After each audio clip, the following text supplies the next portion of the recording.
بسم اللہ الرحمن الرحیم۔ شروع اللہ تعالیٰ کے بابرکت نام سے جو بڑا مہربان اور نہایت رحم کرنے والا ہے۔ ایک ایسی قوم جس پر اللہ تبارک و تعالیٰ نے اپنا دردناک عذاب نازل فرمایا اور اس قوم کے تمام لوگوں کو بندر بنا دیا۔ اس قوم کے لوگ کون سا ایسا غلط کام کرتے تھے جس کی وجہ سے اللہ تعالیٰ نے اس قوم کو بندر بنایا؟ اور یہ لوگ بندر بننے کے بعد کتنی دیر تک زندہ رہے اور پھر ان کو کس قدر دردناک موت آئی؟ جب یہ لوگ بندر بن گئے تو اپنے عزیز و اقارب کو دیکھ کر ان سے کیا کہتے تھے؟ اور کیا آج کی نسل کے پائے جانے والے بندر ان کی نسل کے ہیں؟ ان تمام سوالات کے جوابات قرآن و حدیث کی روشنی میں ہم آپ کو اس ویڈیوز میں بتائیں گے، لہذا آپ سے مکمل ویڈیو دیکھنے کی گزارش کرتے ہیں۔ انسانوں کے بندر بننے کا آغاز حضرت داؤد علیہ السلام کے زمانے سے ہوا، جو اس واقعہ کا پس منظر کچھ یوں ہے۔ حضرت داؤد علیہ السلام اور ان کی قوم سمندر کے کنارے ایلا نامی گاؤں میں رہتے تھے۔ ان کی تعداد 70,000 تھی۔ یہ قوم بڑی ہی خوشحال تھی اور اللہ تعالیٰ کی فرما بردار قوم تھی۔ اللہ تعالیٰ نے اس قوم کو بے شمار نعمتوں سے نوازا تھا۔ اس قوم پر اللہ تعالیٰ کی بے پناہ کرم نوازیاں تھیں۔ یہ لوگ اپنی اس زندگی سے بہت خوش تھے۔ حضرت داؤد علیہ السلام کی قوم چونکہ سمندر کے کنارے رہتی تھی تو اللہ تعالیٰ کا ان پر خاص کرم تھا کہ سمندر کے کنارے پر بہت زیادہ مچھلیاں آتی تھیں، جن کو پکڑ کر یہ لوگ کاروبار کرتے تھے اور بہت ہی خوشحالی والی زندگی گزارتے تھے۔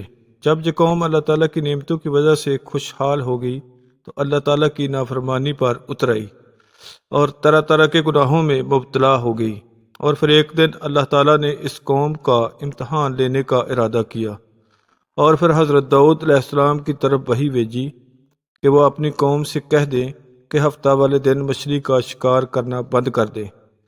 اس طرح اللہ تعالیٰ نے حضرت داؤد علیہ السلام کی قوم پر ہفتہ والے دن مچھلی کا شکار کرنا حرام کر دیا، اور پھر یہاں سے اس قوم کی بربادی شروع ہو گئی۔ حضرت داؤد علیہ السلام نے اپنی قوم سے فرمایا کہ اللہ تعالیٰ نے ہفتہ والے دن مچھلی کا شکار بند کر دیا ہے۔ وہ لوگ بہت ہی پریشان ہو گئے اور ساری قوم سر جوڑ کر بیٹھ گئی، کیونکہ ہفتے کا دن ہی وہ دن تھا جس دن مچھلیاں بہت زیادہ مقدار میں آتی تھی اور خود بخود کنارے پر آ جاتی تھی، اور باقی دن ایسے تھے کہ بہت کم یعنی نہ ہونے کے برابر مچھلیاں پکڑی جاتی تھی۔ اس قوم کا گزر بسر ہی مچھلیوں کے کاروبار پر ہوتا تھا۔ اسی وجہ سے اللہ تعالیٰ کا حکم سن کر یہ قوم پریشان ہو گئی تھی۔ یہ نہیں جانتے تھے کہ اللہ تبارک تعالیٰ کی طرف سے یہ ایک آزمائش ہے۔ ایک دن شیطان نے ان کے دل میں وسوسہ ڈالا کہ سمندر سے چھوٹی چھوٹی نالیاں نکال کر خشکی پر بڑے بڑے حوض بنا لیے جائیں۔ جب ہفتہ والے دن مچھلیاں آئیں گی تو وہ ان نالیوں سے ہو کر ان حوض میں آ جائیں گی، اور اس طرح پھر ان نالیوں کا منہ بند کر دیا جائے گا، اور پھر اگلے دن یعنی اتوار والے دن ان کو پکڑ لیا جائے گا۔ شیطان نے اس طرح اس قوم کے لوگوں کو ورگلایا کہ اس طرح ہم ہفتہ والے دن شکار سے بھی بچ جائیں گے اور مچھلیاں بھی ہاتھ آ جائیں گی۔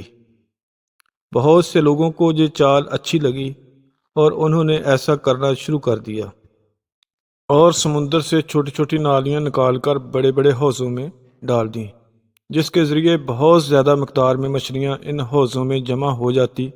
اس قوم کے بدبخت لوگوں کو یہ شیطانی چال بہت پسند آئی، لیکن اس قوم نے یہ نہیں سوچا کہ مچھلیاں جب ہفتے کو حوض میں آ کر قید ہو گئیں تو وہ مچھلیوں کا شکار ہی ہو گیا، اس لیے یہ شکار بھی ہفتے والے دن ہی قرار پایا جو اللہ تعالیٰ نے حرام فرمایا تھا۔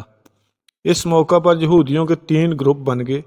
کچھ لوگ ایسے تھے جو شکار کے اس شیطانی چال سے منع کرتے تھے اور ناراض اور بیزار ہو کر اس سے باز رہے، اور کچھ لوگ اس کام کو دل سے برا جان کر خاموش رہے، لیکن انہوں نے شکار نہ کیا اور دوسروں کو بھی منع نہیں کرتے تھے، بلکہ یہ منع کرنے والوں کو کہتے تھے کہ تم لوگ ایسے لوگوں کو منع کرتے ہو جن کو اللہ تعالیٰ عن قریب ہلاک کرنے والے ہیں۔ اور اس قوم کے کچھ لوگ ایسے تھے جو سرکش اور نافرمان لوگ تھے، جنہوں نے اللہ تعالیٰ کے حکم کی علانیہ مخالفت کی تھی اور شیطان کی چال بازی کو مان کر ہفتے والے دن شکار کرنے لگے تھے۔ یہ لوگ اللہ تعالیٰ کے حکم کی سرعام مخالفت کرتے اور ہفتے والے دن مچھلیوں کا شکار کر کے ان کو کھایا کرتے اور بیچا کرتے تھے۔ حضرت داؤد علیہ السلام کی قوم کے 12,000 ایسے نافرمان لوگ تھے جو منع کرنے کے باوجود بھی ہفتے والے دن ان نالیوں کے ذریعے شکار کرتے تھے۔ حضرت داؤد علیہ السلام نے ان 12,000 نافرمان لوگوں کو اللہ تعالیٰ کے عذاب سے ڈرایا کہ وہ اللہ تعالیٰ کی اس نافرمانی سے باز آ جائیں، لیکن وہ لوگ باز نہ آئے اور سرعام شکار کرنے لگے۔ چنانچہ وہ لوگ جو ان کو برا جانتے تھے انہوں نے اپنے اور ان نافرمانوں کے درمیان ایک دیوار کھڑی کر دی، جس کے ایک طرف وہ 12,000 نافرمان رہتے تھے اور دوسری طرف وہ جو ہفتے والے دن شکار سے باز رہے۔ حضرت داؤد علیہ السلام نے اپنی قوم کے نافرمانوں کو بہت سمجھایا، لیکن یہ لوگ نافرمانی سے باز نہ آئے اور اسی طرح اللہ تعالیٰ کے حکم کی نافرمانی کرتے رہے۔ پھر ایک دن حضرت داؤد علیہ السلام نے غضبناک ہو کر نافرمانی کرنے والوں پر لعنت فرما دی۔ اس کا اثر یہ ہوا کہ ایک دن خطا کاروں میں سے کوئی بھی اپنے گھر سے باہر نہ نکلا۔ یہ منظر دیکھ کر کچھ لوگ ان کی دیواروں پر چڑھ گئے تاکہ معلوم ہو سکے کہ وہ لوگ کس حال میں ہیں۔ جب لوگوں نے ان نافرمانوں کو دیکھا تو وہ سب کے سب بندر کی شکل اختیار کر چکے تھے۔ اللہ تعالیٰ نے ان کی نافرمانی کی وجہ سے ان پر دردناک عذاب نازل فرمایا اور ان کو انسانوں سے بندر بنا دیا۔ جب لوگ ان مجرموں کا دروازہ کھول کر ان کے گھر میں داخل ہوئے تو وہ بندر اپنے رشتہ داروں کو پہچانتے تھے اور ان کے پاس آ کر ان کے کپڑوں کو سونگھتے تھے اور زار و قطار روتے تھے، لیکن وہ کچھ لوگ بولتے نہ تھے۔ اور اللہ تعالیٰ کی ان نافرمان بندر بن جانے والوں کی تعداد 12,000 تھی۔ ان 12,000 لوگوں نے اللہ تعالیٰ کی نافرمانی کی تھی اور اللہ تعالیٰ نے انہیں بندر بنا دیا تھا۔ جس طرح اللہ تعالیٰ سورہ بقرہ میں ارشاد فرماتا ہے، بے شک ضرور تمہیں معلوم ہے کہ تم میں سے جنہوں نے سرکشی کی تو ہم نے انہیں فرمایا ہو جاؤ بندر ددکارے ہوئے۔ اس طرح حضرت داؤد علیہ السلام کی قوم کے 12,000 نافرمان لوگ بندر بن گئے۔ یہ لوگ 3 دن تک زندہ رہے۔ اس دوران یہ نہ کچھ کھا سکتے تھے اور نہ ہی کچھ پی سکتے تھے، بلکہ اسی طرح بھوکے پیاسے ہلاک ہو گئے۔ 3 دن کے اندر سب کے سب ہلاک ہو گئے۔ اور وہ لوگ جو ان نافرمانی کرنے والوں کو اللہ تعالیٰ کی نافرمانی سے منع کرتے تھے، اللہ تبارک و تعالیٰ نے ان کو اس عذاب سے محفوظ رکھا، اور وہ لوگ جو اس شکار کو برا سمجھ کر خاموش رہے، اللہ تعالیٰ نے ان کو بھی اس عذاب سے محفوظ رکھا۔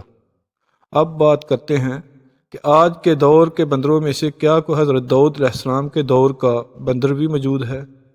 اس کے لیے روایات میں آتا ہے کہ حضرت عبداللہ بن مسعود رضی اللہ تعالیٰ عنہ سے روایت ہے کہ حضور صلی اللہ علیہ وآلہ وسلم سے کسی نے سوال کیا کہ آج کے بندر کیا حضرت داؤد علیہ السلام کی قوم سے ہیں؟ تو حضور صلی اللہ علیہ وآلہ وسلم نے ارشاد فرمایا کہ اللہ تبارک و تعالیٰ جس قوم پر عذاب بھیجتا ہے یا ان کی شکلوں کو مسخ کرتا ہے تو یہ عذاب انہی پر ہوتا ہے جن پر وہ عذاب نازل ہوا تھا۔ اس کے بعد اللہ تعالیٰ ان لوگوں کو ہلاک کر دیتا ہے اور ان کی آگے نسل نہیں بڑھتی۔